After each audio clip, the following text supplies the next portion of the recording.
무슨 사역을 했다고요? 가르치고 또 교정을 해주었다. 우리에게 주는 아주 중요한 메시지가 오늘 본문 안에 있는 것입니다. 가르치고 교정을 했다라는 것은 바울이 성경적으로 잘못 적용하고 인용되었던 부분들을 그들에게 가르쳤다라는 것이겠죠. 그리고 그들은 또한 그 가르침을 받았다라는 것이에요. 네. 떠나거나 거부했던 것이 아니라 그 가르침을, 그 교정을 받았다. 잘 받았다. 그들이 총 12명이었고요. 본문에 등장하지는 않지만 여러 학자들은 이 12명으로 에베소 교회가 든든하게 세워져 갔다라고 그렇게 보고 있습니다.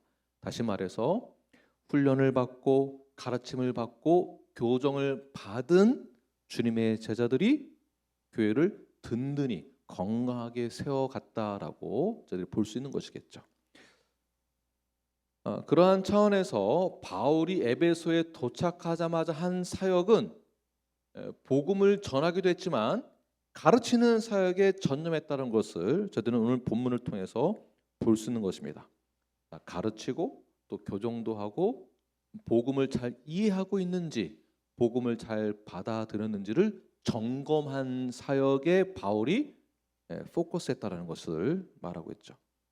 자, 이러한 차원에서 교회를 세운다라는 것은 교회 건물을 짓는다가 아니라 성도들의 영적 성장, 성숙함이 교회를 세운다라고 보는 것입니다. 여러분 이해되십니까? 아멘이십니까? 아멘이시면은 아멘이라고 해주시면은 참으로 감사드리겠습니다.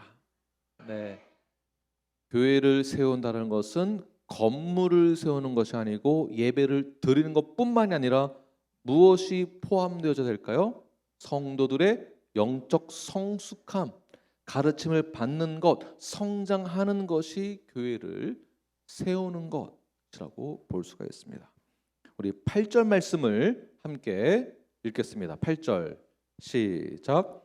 바울이 회당에 들어가 석 달 동안 담대히 하나님 나라에 관하여 강론하며 권면하되, 8절 전까지는 아볼로의 12 제자들을 잘 권면하고 가르치고 점검하고 교정하고 난 다음에 그 다음에 바울이 원래 하였던 그 사역을 동일하게 회당에 가서 복음을 다시 전하고 가르치게 되는데, 이 가르치다라는 것이 중요한 이유는 예수님의 3대 사역과도 연결이 되기 때문에 그렇습니다.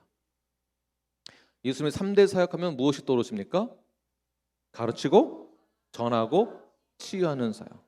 그러므로 교회에서 하는 사역은 여러분들을 지지해주고 격려해주고 위로하는 사역도 중요함과 동시에 무엇이 중요할까요? 가르치고 전하고 치유하는 사역. 교회에서 여러분들을 서포트하고 필요를 채워주기도 하고 공급해주기도 하지만 또 중요한 것이 무엇입니까? 가르치고 전하고 치유하는 사역이 중요하다. 교회에서 봉사하는 것도 굉장히 중요합니다. 그러나 봉사만 하는 것이 아니라 가르침을 받는 것이 어찌 보면 더 중요하다고 볼 수 있습니다. 가르침을 받아야만 내가 왜 봉사를 해야 하는지, 내가 왜 섬겨야 하는지, 내가 왜 겸손함으로, 내가 왜 어떠함으로 이렇게 해야 하는지를 알 수 있기 때문에 그렇습니다. 바울이 이렇게 회당에 가서 이러한 가르치는 사역, 전하는 사역을 몇 개월 했습니까? 3개월. 그 3개월 동안 가르치고 전하는 사역을 강론 또는 권면하는 사역으로 실행을 하였는데요. 자, 이 사역이 바로 강론했다, 권면했다라는 것이 가르치고 전하고 치유하는 사역 했다라고 볼 수 있는 것이겠죠. 자, 그러므로 3개월 동안 회당에 가서 바울이 했던 그 사역을 돌아보아 알 수 있듯이 뉴라이프 교회에서도 가장 중요하게 여기는 미니스트리 중에 하나가 무엇입니까? 바로 제자 훈련입니다. 제자 훈련. 제자 훈련. 멤버십에 사인했다라는 것은 내가 사인을 한 행위로 끝나는 것이 아니라 무엇이 동반되어야 할까요? 사인한 것에 대한 내용에 제가 순종하겠습니다. 동의하신 분들이 사인하신 것이고요. 사인을 한 것으로 끝이 나는 것이 아니라 사인을 한 그 이후가 사실은 더 중요한 것입니다. 더 중요한 것입니다. 주 예배 한번 드리는 것으로 끝나는 것이 아닙니다. 제자훈련, 주중의 제자훈련, 주중의 가정에서의 디보션, 주중의 가정에서의 성경의 힘, 저희들이 교회에서 적극적으로 여러분들의 영적 성숙함과 성장을 위해 제공해 드리고 있는 것은 이러한 훈련 프로그램들과 성경을 읽고 깨닫고 더욱더 하나님에 대한 아는 지식이 자라나게 하는데 교회에서는 여러분들을 그렇게 서포트하고 있는 것입니다. 3개월 동안 사도 바울이 회당에 가서 이러한 사역을 했는데 자세히 보시게 되면 3개월 동안 가르치는 이 사역을 했을 때 원어로 보게 되면 3개월 동안 쉬지 않고 했다는 것을 말하고 있어요. 그러니까 띄엄띄엄한 것이 아니라 everyday 3개월을 계속 했다는 것입니다. 계속 말씀을 계속 전하고 계속 가르치고. 왜 이렇게 했을까요? 왜? 여기서 3개월이란 회당에서 권면하고 강론했던 이러한 사역은 오늘 본문에 등장하는 에베소 회당에서 가장 오랫동안 하는 사역입니다. 3개월 동안. 왜 3개월이 그들에게 시간이 이렇게 걸렸을까?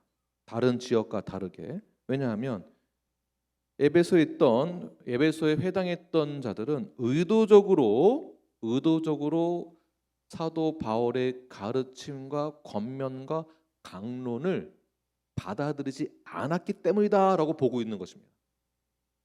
의도적으로 거부했기 때문에 사도 바울이 3개월을 지속적으로 그들을 설득하기 위해서 최선을 다해서 그들을 설득하고 그들에게 복음을 전하기 위해서 노력한 행위를 3개월로 표현하고 있는 것입니다. 그만큼 최선을 다했다는 것이죠. 사도 바울은 다시 말해서 하나님의 말씀을 그들에게 전하고 가르치고 교정해주고 점검하는 데 전심전력했다. 왜 이렇게 전심전력하는 3개월이 걸렸을까? 왜 그랬을까요? 한번 생각해 보십시오. 그들 각 개인이 가지고 있었던 가치관과 생각들, 그들의 신앙의 기준, 문화 여러 가지가 교정이 잘 안 되었기 때문에 3개월이 걸렸다라고 보는 수도 있겠죠. 또는 하나님의 나라에 관해서 이런 이해가 부족하다든지 예수 그리스도의 공생 가운데 드러난 하나님의 구원 계획에 대해서 잘 모른다든지 장차 오시게 될 예수님의 그 재림에 대한 이해가 아예 없다든지 이러니까 사도 바울은 계속 가르치는 것입니다. 교정해주고 가르쳐주고. 참 재미있는 것은 이렇게 3개월 동안 전심전력해서 가르치는 사역을 하고 있을 때 대부분의 사람들이 다 예수님을 받아들이고 믿고 동의하고 따라올 것 같지만 전부 다 그렇지 않다라는 것이죠. 하나님의 말씀을 당연히 받아들일 것 같은데 당연히 안 받아들이는 사람들도 있다는 것입니다. 또는 아주 사소한 것에 동의를 못해서 팔로우업이 안 되는 경우도 있었을 것입니다. 그렇다면 왜 이러한 일들이 일어나게 되는 것일까요? 하나님의 사역이 하나님의 일을 하면 하나님이 다 믿게 해주면 되는데 왜 이러한 일들이, 왜 거부하는 일들, 동의가 안 되는 이러한 일들이 왜 일어나게 되는가? 왜 의도적으로 그들은 이 복음을 거부했을까? 왜 3개월의 시간이 걸렸을까? 첫 번째 그들의 마음이 굳어 있었기 때문에 그렇습니다. 우리 9절 말씀을 함께 읽겠습니다. 시작. 어떤 사람들은 마음이 굳어 순종하지 않고 무리 앞에서 이 돌을 비방하거늘 바울이 그들을 떠나 제자들을 따로 세우고 두라노 서원에서 날마다 강론하니. 네. 우리 유스그룹은 한번 영어로 한번 읽어볼까요? Acts chapter 19 and verse 9. 시작.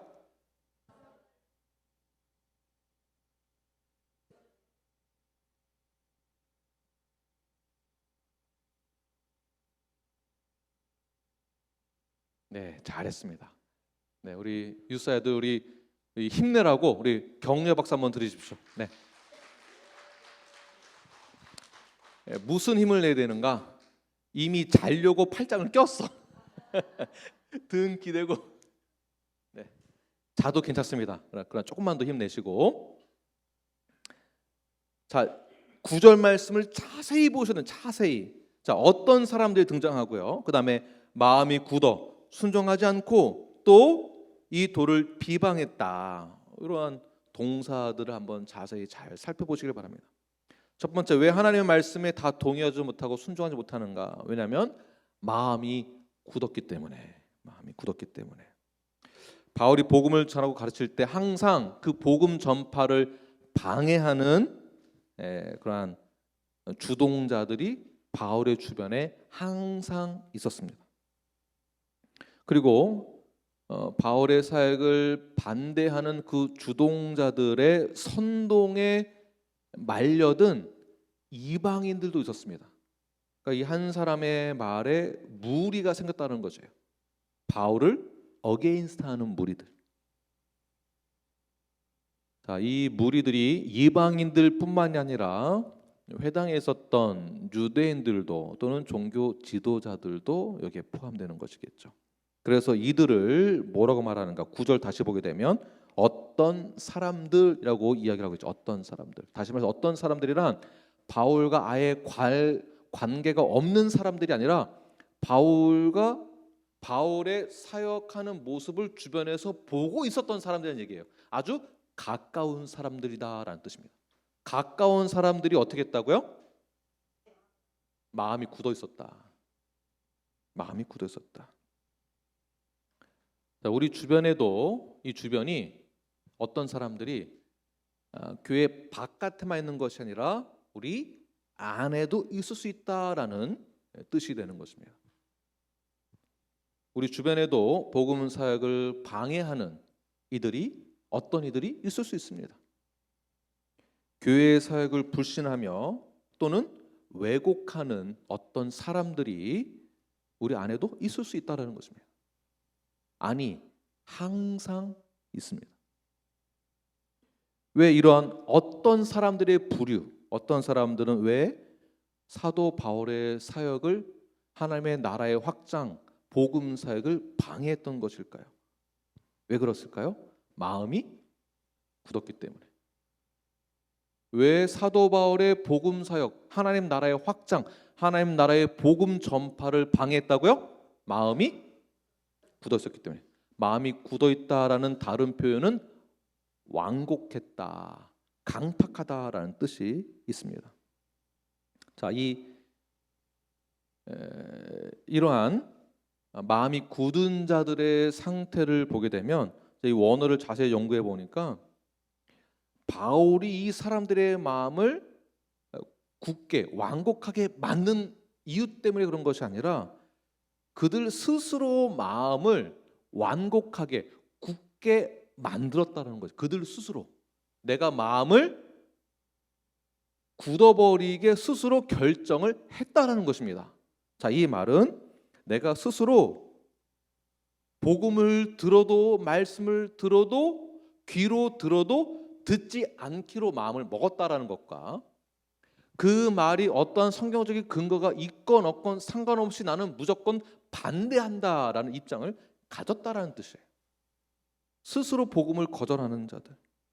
결국 이들의 마음이 굳은 자들로서 소극적으로는 복음을 거부하는 것으로만 끝나는 것이 아니라 결국에는 복음을 거절하고 복음을 받아들이지 않다가 적극적으로는 어떻게 바뀌게 됩니까?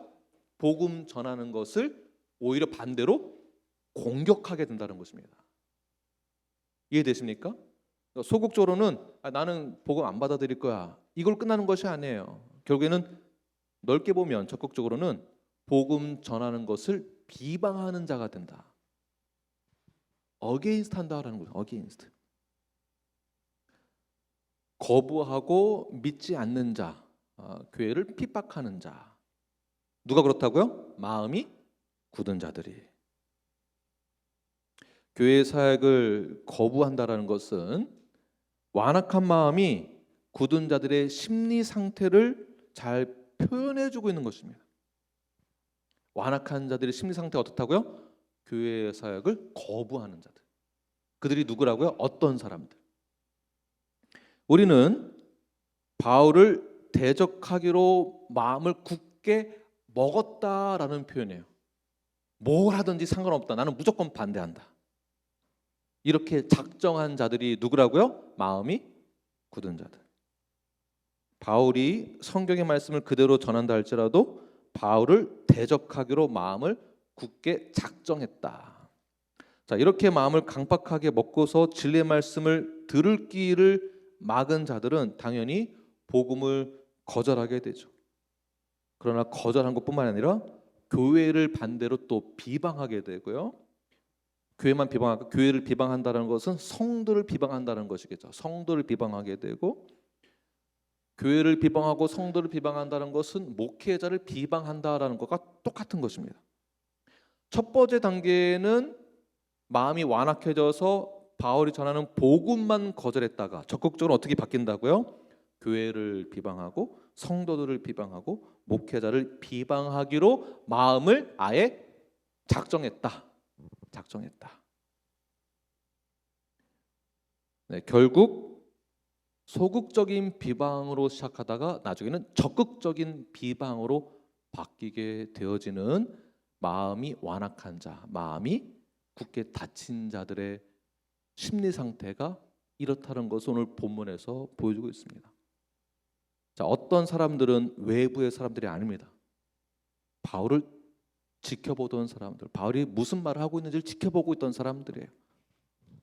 그러므로 교회를 비방하고 교회의 사역을 불신하며 교회의 사역에 우리가 가진 의무와 책임에 대한 불신을 갖고 있는 어떤 사람들이 주변에 있다라고 한다면 부정적이고 절대적인 비방과 절대적인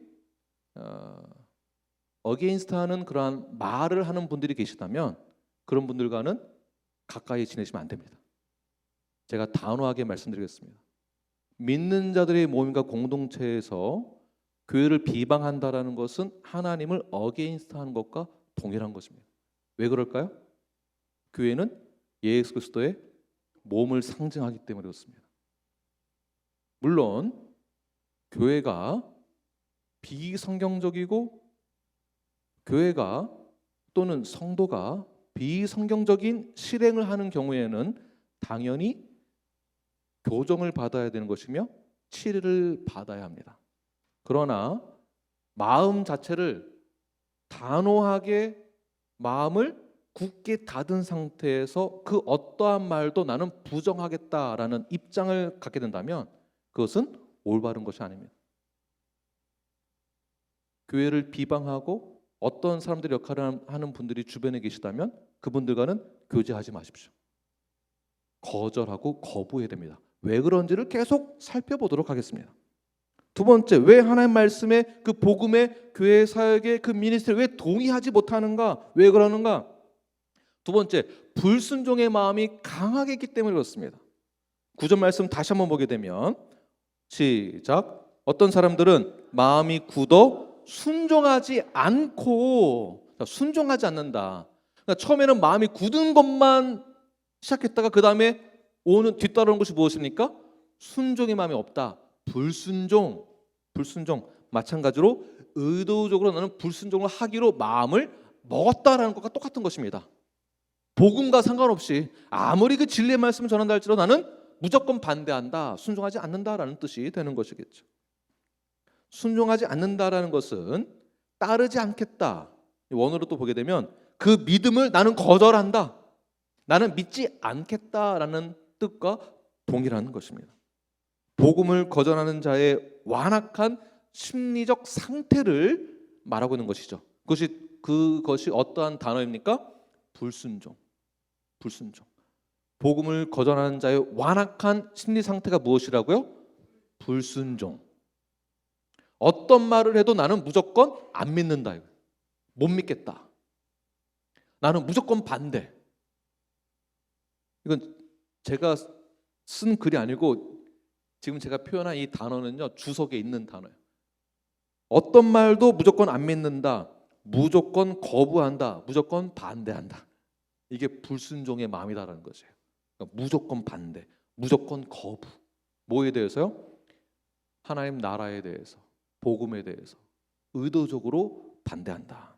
이사야서 6장 9절 말씀 함께 읽겠습니다. 시작. 여호와께서 이르시되 가서 이 백성에게 이르기를 너희가 듣기는 들어도 깨닫지 못할 것이요 보기는 보아도 알지 못하리라 하여.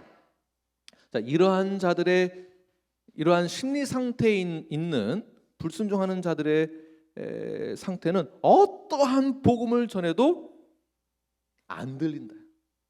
깨닫지도 못하고. 실제로 그렇지 않습니까?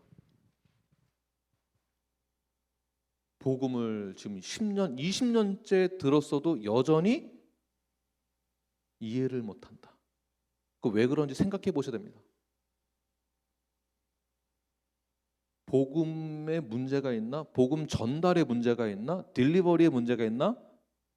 단순히 이 문제뿐만이 아닙니다. 내가 어떠한가? 나의 심리 상태 어떠한가? 너무 부정적인 것이 많다든지 거부하는 것이 많다든지 아무리 전해도 들리지 않고 받아들이지 못하고 깨닫지 못하는 상태가 나한테 있을 수 있다는 것을 꼭 기억하십시오. 이렇게 복음을 거절하는 자들, 불순종하는 자들의 상태에 대해서는 이사야가 이미 이렇게 예언을 한 것입니다. 그러한 자들이다.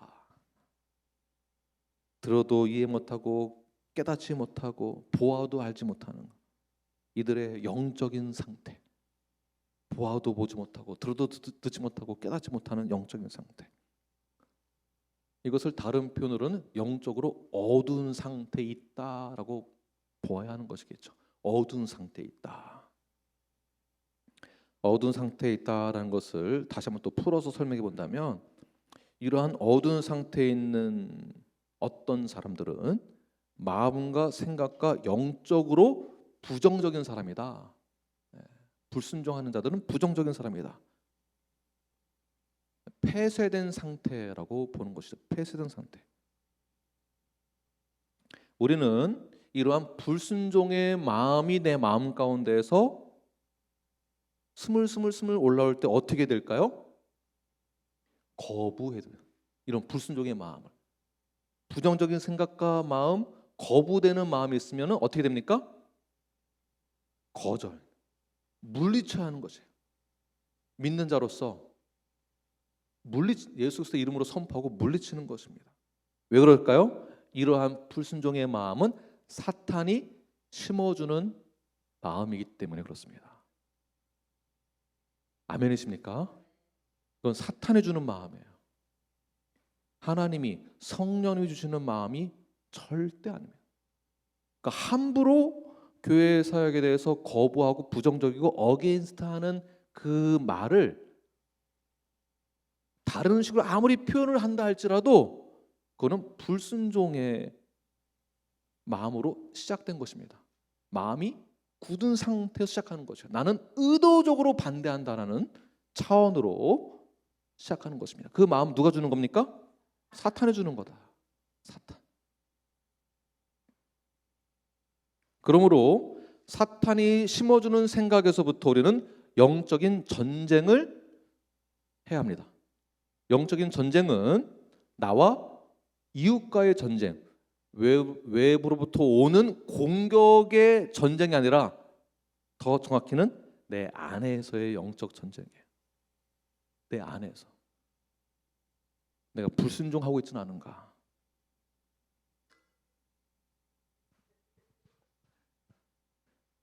유사모님 경고 한 장 드리겠습니다. 가장 중요한 시기에 딸그랑 소리를 내다니.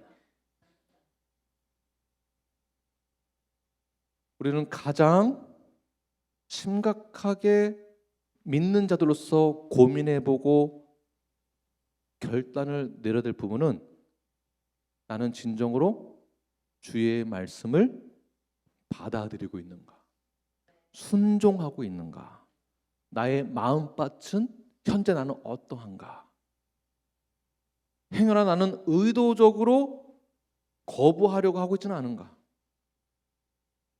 그것이 성경적이건 하나님의 나라를 위하여서건 상관없이 나는 의도적으로 거부하려고 있지는 않은가?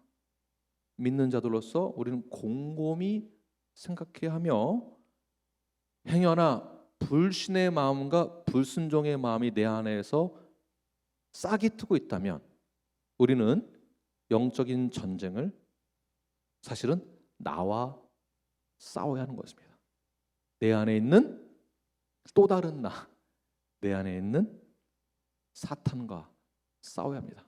또 다른 무엇일까요? 옛사람. 현재 여러분들은 어떤 사람이 되었습니까? 새 사람. 옆 사람에게 이렇게 말씀하십시오. 당신은 새 사람이 이미 되었습니다. 이미. 예람아, 같이 인사해, 얘기해. 새 사람이 되었습니다. 이렇게 자지 말고 이제.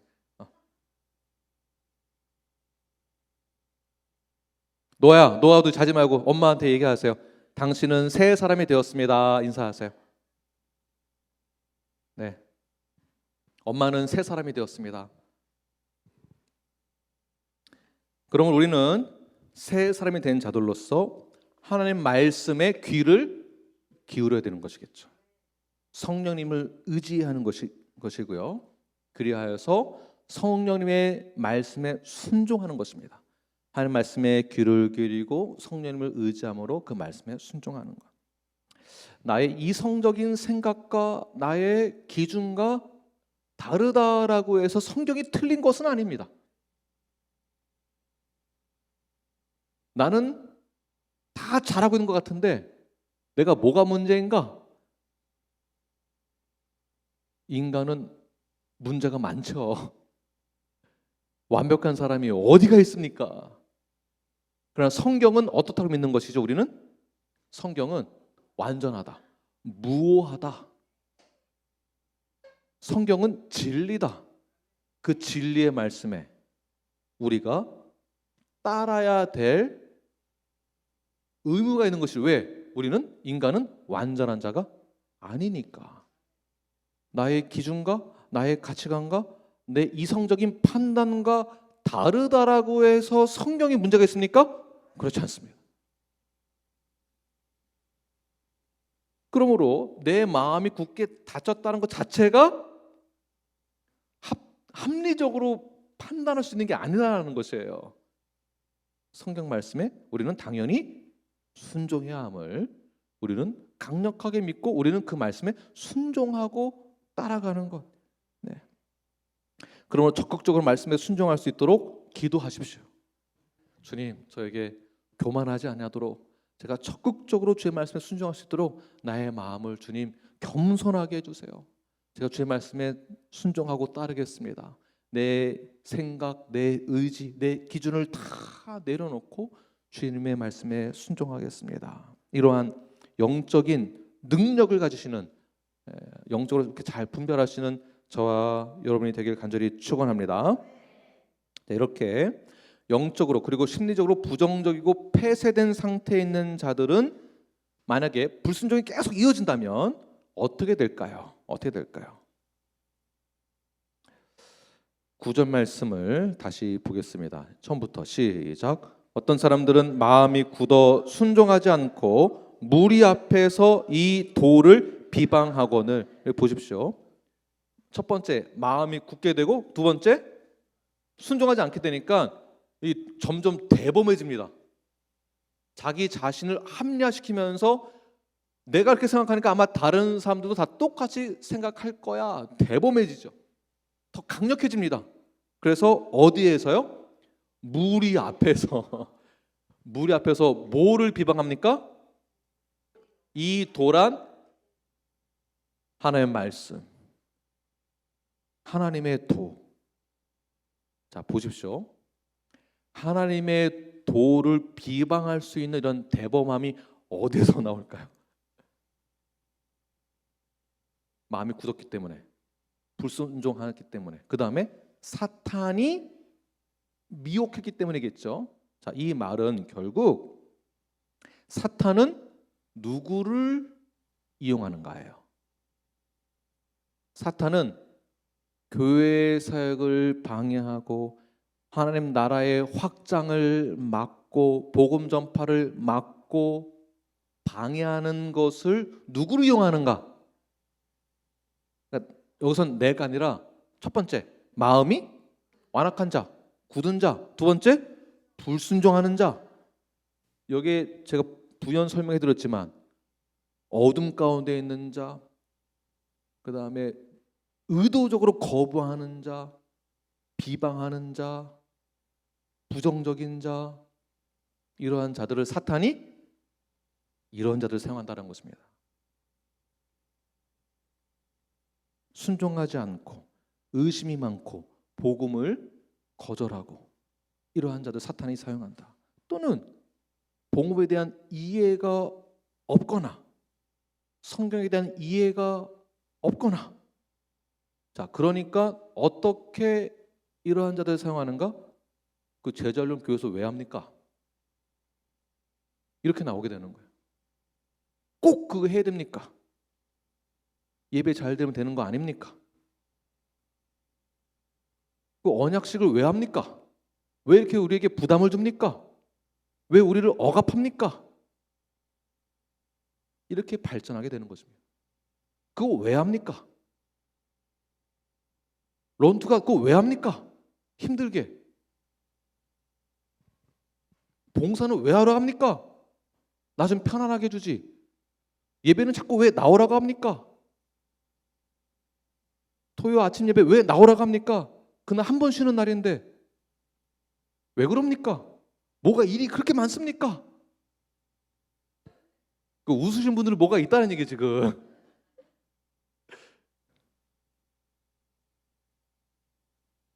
자, 이런 대범함이 어디서 나온다고요?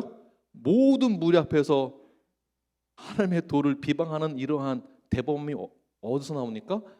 내가 하는 말이나 생각도 다른 사람들도 똑같이 생각하고 있을 거다. 이러한 생각을 누가 심어줄까요, 도대체?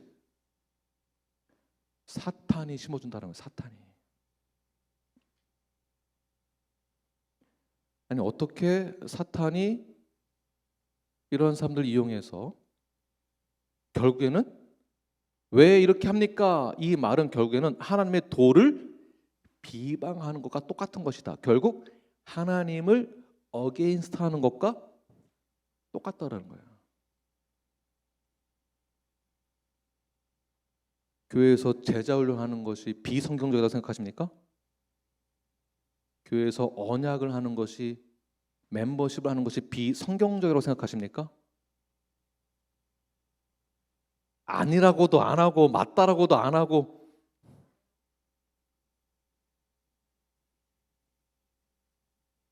성경적이라고 믿기 때문에 여러분 사인하신 것입니다. 아멘이시죠? 그렇다면 믿는다라고 말씀도 하시고 믿었기 때문에 외적으로 증명해내는 것은 사인을 통해서 이 모든 것을 실행하겠습니다라고 결단하신 거예요. 그러므로 사인 그 이후에는, 다시 말해서 우리가 예수를 믿고 구원을 받고 구원 그 이후의 삶은 내가 믿는다고 말하고 내 마음대로 살아가는 것이 아니라 구원 그 이후의 삶이 더 중요한 것입니다. 사인을 하고 난 다음이 더 중요한 거예요. 사인 한 번 했다고가 끝나는 것이 절대 아닙니다. 그럼 어떻게 증명을 해야 할까요? 언약의 내용대로 실행을 하셔야 하는 것입니다. 적어도 이 모든 것을 다 써낼 수 없지만, 다 써서 실행한다 할 수 없지만 적어도 우리가 이 정도만큼 해보자라는 것에 대해서 우리가 다 동의하고 언약서를 만든 것입니다.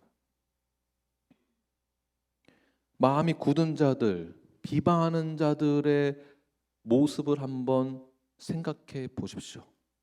오늘 본문 이전에는 바울을 어떻게 공격했습니까? 하나님의 도를 비방하는 자들의 모습이 어땠습니까? 바울을 옥에 가두거나 핍박하거나 죽이려고 하거나 고소하고 거짓이라고 말을 하고 폭력을 행하고, 오늘 본문 그 이후는 바뀔까요? 바뀌지 않습니다. 그 정도가 더 심해집니다. 점점 더 심해지고 악랄해집니다.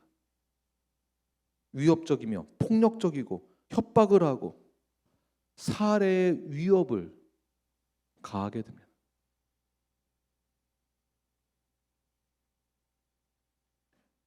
사도행전 16장 21절 말씀 함께 읽겠습니다. 시작. 로마 사람이 우리가 받지도 못하고 행하지도 못할 풍속을 전한다 하거늘. 이것은 마음이 완악하고 불순종하는 자들, 하나님의 도를 비방하는 자들이 어떤 식으로 공격을 하는가?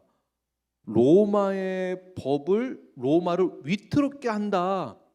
바울이 로마법을 어기면서 로마의 풍속을 못 따르게 지금 사람들을 현혹시키고 있다. 이런 식으로도 말로 비방을 하는 것이죠. 그러니까 법적으로 들어간 거예요. 공격을.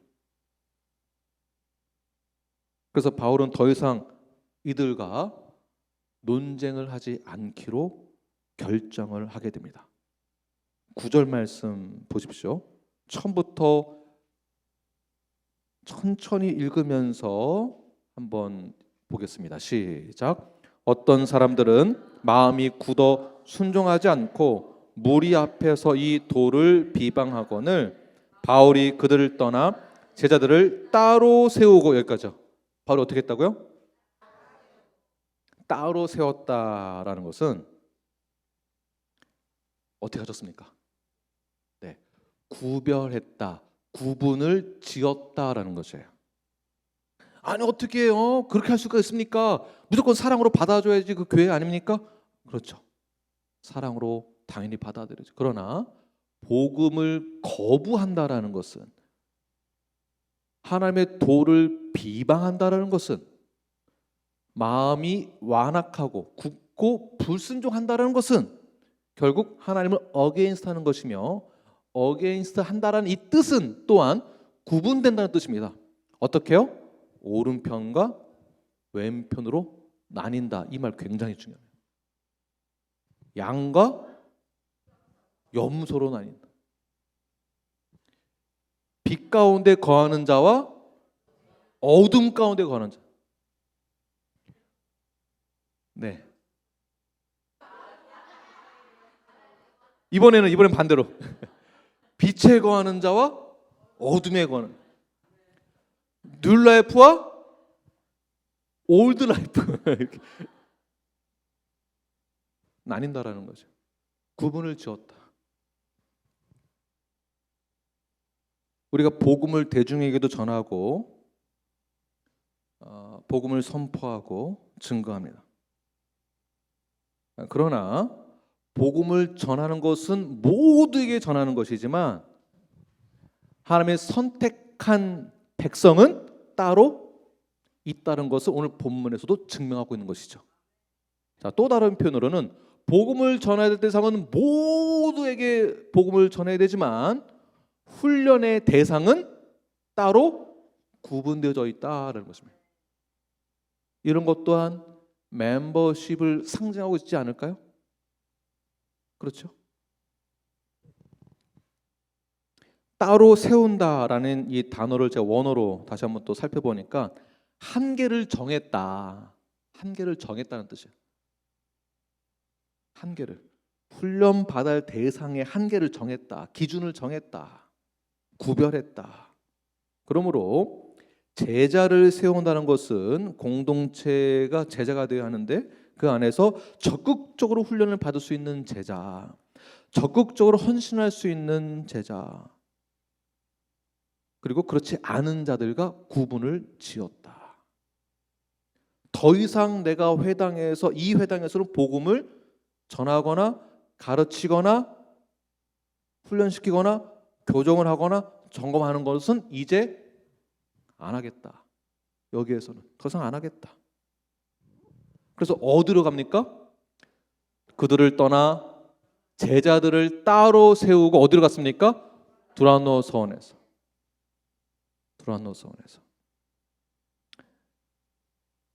자, 서원에서 가르쳤다라는 것은 언제 몇 시에 가르쳤는가 살펴보니까 11시에서 4시 사이에, 제가 두란노 서원인데요. 11시 4시 사이에 말씀을 전하고 가르치고 훈련을 시켰다. 따로 세워서 제자 훈련을 했다라는 것이죠. 그 당시 점심시간 이후부터는 전통적으로 무엇을 했을까요? 낮잠을 자는 시간, 낮잠 자는 시간. 다시 말해서 남들이 쉬고 낮잠 자고 그럴 때에 따로 구분된 제자들은 무엇을 했습니까? 제자 훈련 받았다. 시간이 있고 여유가 있고 힘이 있고 체력이 돼서 제자 훈련 받은 게 아니라 남들 쉬고 놀 때 제자들 뭐 했다고요? 제자 훈련을 받았다. 아, 목사님 좀 바빠요. 목사님은 일 안 하잖아요. 이거 많이 얘기하시더라고요. 저하고 한 24시간 같이 지내 보셔야 돼. 목사님은 안 바쁘잖아요. 목사님은 월요일날 쉬잖아요. 이런 표현을 많이 하시는데, 그러니까 저는 바쁘고 돈도 벌어야 되고 그러니까 이럴 시간은 없습니다.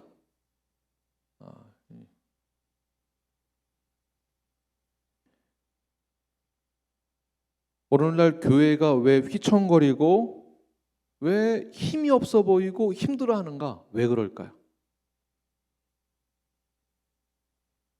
교회가 원래 문제가 많다. 원래 교회는 힘이 있습니다. 말씀의 능력과 권능이 있기 때문에 힘이 가지고 있습니다. 그런데 이 권능이 뭔지를 모르기 때문에 그런 거예요. 이런 권능을 언제 알 수 있는가? 성경을 알아야 되거든요. 내가 믿는 믿음의 대상이 어떤 분인지 정확히 알아야 되거든요. 경험도 해야 되고 이해를 해야 되거든요. 전능하신 그 하나님에 대한 그 존재를 우리가 알아야 되는데 그냥 믿으십니까? 아멘 했는데 내가 뭐를 믿는지를 모른다. 그러니까 힘이 없어지는 성도처럼 보이는 거예요. 교회가 힘이 없어 보이는 거예요. 그래서 적당히 성경 공부하고 적당히 제자 훈련 받고 적당히 신앙생활 하는 것으로 타협을 했기 때문에 힘이 없어 보이는 거예요.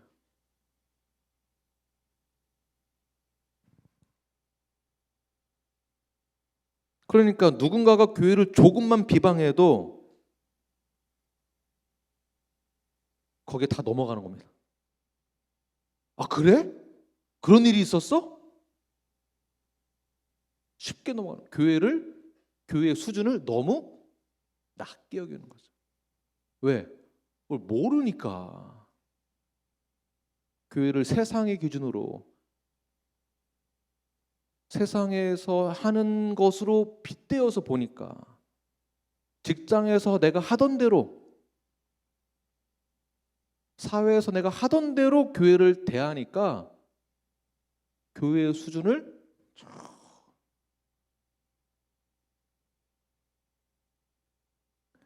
세상이 강하기 때문에 교회가 무너지는 것입니까? 아닙니다. 세상이 강한 것이 아닙니다. 우리가 성경에 대해서 너무 수준을 낮게 잡았기 때문에 그렇습니다. 우리 잘못이에요. 우리 잘못. 세상이 강해서가 아닙니다. 근데 우리는 세상과 타협하려고 하는 교회를 세상에 빗대어서 생각하는 경향이 있습니다. 그런데 그것을 사도 바울이 에베소 어떻게 했습니까? 두란노에서 제자들만 모아가지고 2년 동안 성경을 계속 가르치는 거예요. 그냥 성경을 가르치는 거예요.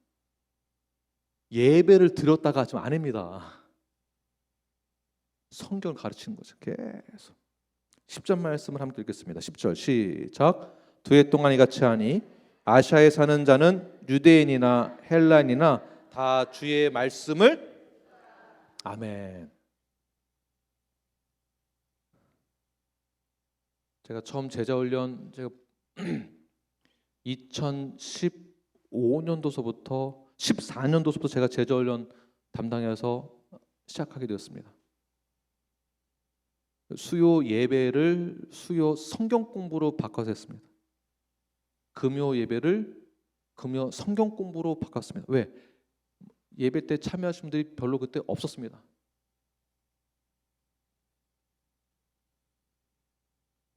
제자연을 바꾸니까 불만 쌓인 얼굴이 그냥 얼마나 가득한지 얼굴에 불만, 네. 불순종, 거부, 왜 이걸 하냐고 말이에요. 도라노선에서 교재를 만든 1:1 제자 양육 16주 안에 끝나는 코스가 있거든요. 처음에 그걸로 성경 공부를 했습니다.